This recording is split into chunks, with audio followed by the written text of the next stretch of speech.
Enough. Senators, I want to get to some questions from the audience. No. Okay, sit Not down. this audience of commie What are you going to do, cancel the show? I want to start by bringing in Jamil Shah, who was President Trump's guest at his speech last night. His 17-year-old son was shot and killed in 2008 by an undocumented immigrant. Jamil. Good evening. My son was a high school football star that was murdered by an illegal alien. He had everything going for himself. He was doing good, getting recruited by Stanford, Rutgers. He is not with us today because of the sanctuary city that protected someone who doesn't deserve protection. What will you do, senators, to make sure we end sanctuary cities? For example, in LA, where I am from, they won't comply with the plans to end sanctuary cities. What will you do to make them comply? What will you do to make this the law? Senator McCain. Obviously, I hope you'll accept the sympathy of all Americans for the loss of your son, and I cannot imagine what it would be like as a father of sons. So please accept our deep and profound sympathy. I happen to believe it's simple, and that is that when laws are passed, federal laws that apply to the United States of America, municipalities cannot exempt themselves. If we had a system of government that we pass certain laws and towns and cities sprinkled across the country decide, well, we're not going to obey that law, then obviously that would be in a breakdown of government. And so I would say that we ought to look at ways that would help convince these cities to observe federal law. And that may mean through how we use federal funds. Well, sanctuary cities is a symptom of a greater problem. The best thing we could do to honor your son is to fix a broken immigration system. For 10 years, along with Senator McCain, I've been trying as hard as I know how to get it fixed rather than yelling about it. In our bill that got 68 votes in the Senate that died in the House, you get increased penalties if you come back into the country once you're deported.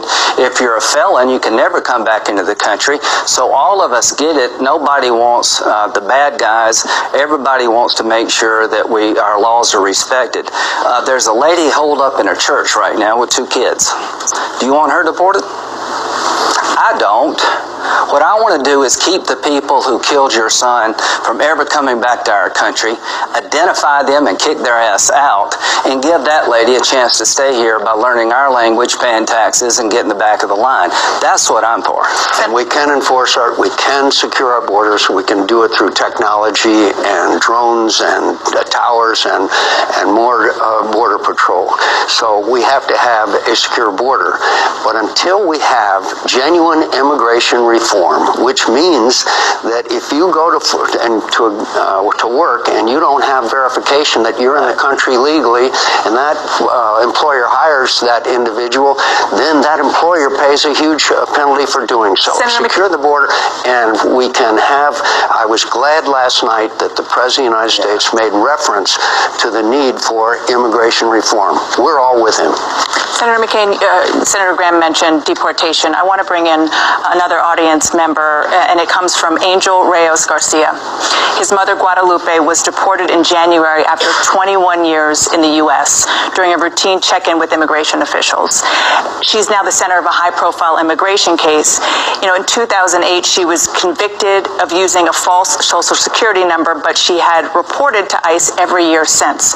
Angel and his sister, Jacqueline, attended President Trump's speech last night. They were guests of Democratic Arizona Congresswoman Ruben Gallego. Angel? Yes. It's been 4 weeks since I watched my mother be deported, and now Trump is promising new agents to do that to other families. Do you individually and does your party support the new policies at DHS? And if not, what are you doing to help keep families from being separated? Well, first of all, I believe that we have to understand that there's a category of people in this country who were brought to this country as children. And that was not they're doing. They were brought to this country, and I think that those young people ought to have a chance to become citizens. And I believe that we should deport anyone who's committed a serious crime in the United States. And I do believe that when someone is killed, as this individual's son was, then that's wrong. So we have to have comprehensive immigration reform, which gives people a path to citizenship, but it's a long, hard, tough path. Pay back taxes, fines, get in line behind everybody else, but have an opportunity to become citizens of this country.